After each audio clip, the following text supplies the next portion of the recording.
Most people think The Godfather is remembered for its violence, the hits, the executions. But that's not why the film stays with you. The Godfather doesn't just play in front of your eyes. It gets under your skin. You don't watch it. You feel it.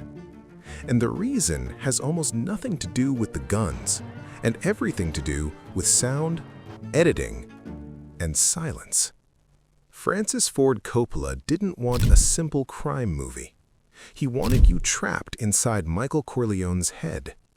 And the moment that proves it, the moment cinema quietly changed forever, happens in a small Italian restaurant in the Bronx. No music. Barely any movement. Just a man, sitting at a table, slowly deciding to become a murderer. Most breakdowns focus on what Michael does in that scene. He shoots Sollozzo. He shoots McCluskey.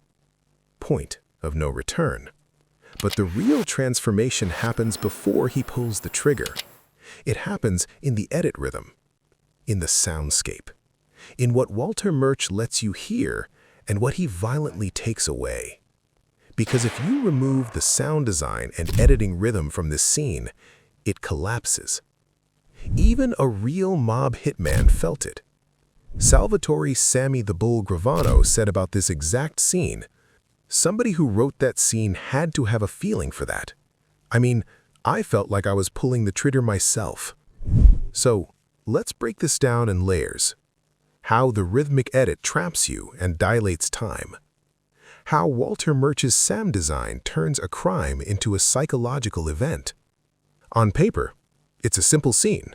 A man has dinner with his enemies and kills them. But through the radical application of sound design and rhythmic editing, this sequence is transformed from a plot point into a psychological point of no return. Editors William Reynolds and Peter Zinner didn't just cut for story, they cut for pulse.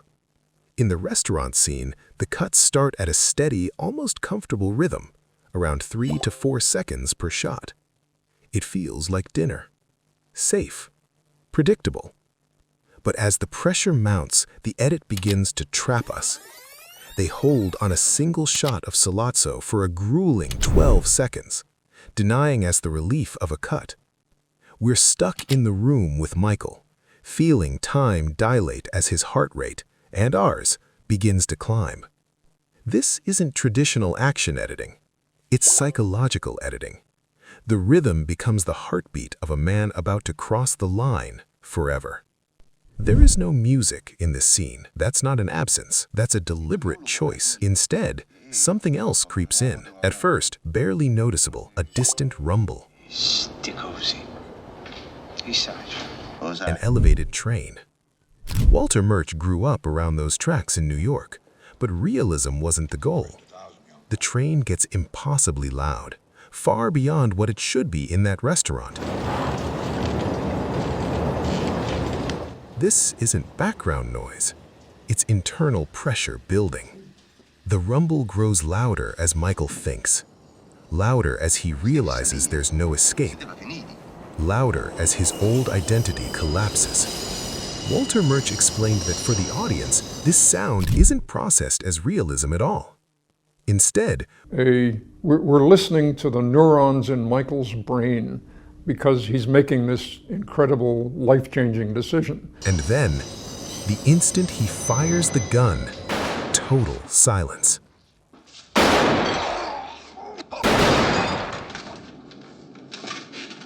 Because it was never really there.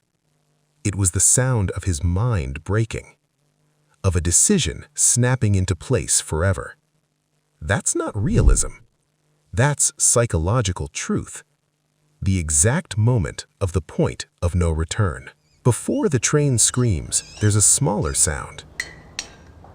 A cork. Not the pop, the slow, tense squeak as it's pulled. Murch added this in post-production. Why? Because tension doesn't start loud. It starts tight. He called it a tiny metaphor. Pressure. Pop. The cork is the entire scene in miniature.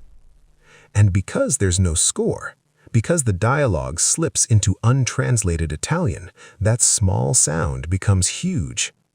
It trains your ear. In this scene, every sound matters.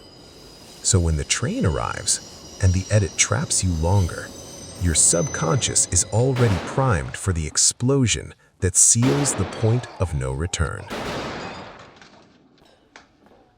I'm gonna speak Italian to Mike.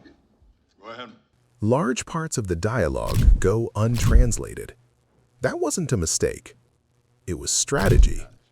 Walter Murch believed meaning lives in tone, posture, and rhythm, not just words. By leaving out subtitles, Coppola aligns you with McCluskey, confused, an outsider to the secret, violent world. You're forced to watch faces and listen to cadence instead of reading text. And the silence amplifies everything else. The clink of silverware, the scrape of chairs. As Murch often emphasized, these near silences make the louder elements, like the train and gunshot, feel even more explosive. This is horror logic, applied to drama. When Michael stands up in that restaurant, something irreversible happens. Not because two men die, but because the sound disappears. The pressure vanishes. The choice is locked in. The dream is dead. From that moment on, Michael never hesitates again. He never panics. He never explains. And that's The Godfather's real legacy. It taught cinema that sound can be metaphor. Silence can be violence. Decades later, filmmakers still chase this feeling, but very few understand the trick. The Godfather doesn't tell you what Michael feels. It puts you inside the exact moment he stops feeling at all. The true point of no return. And once you hear that, you can never unhear it. Thanks for watching the video, and be sure to subscribe. I'll see you all next time.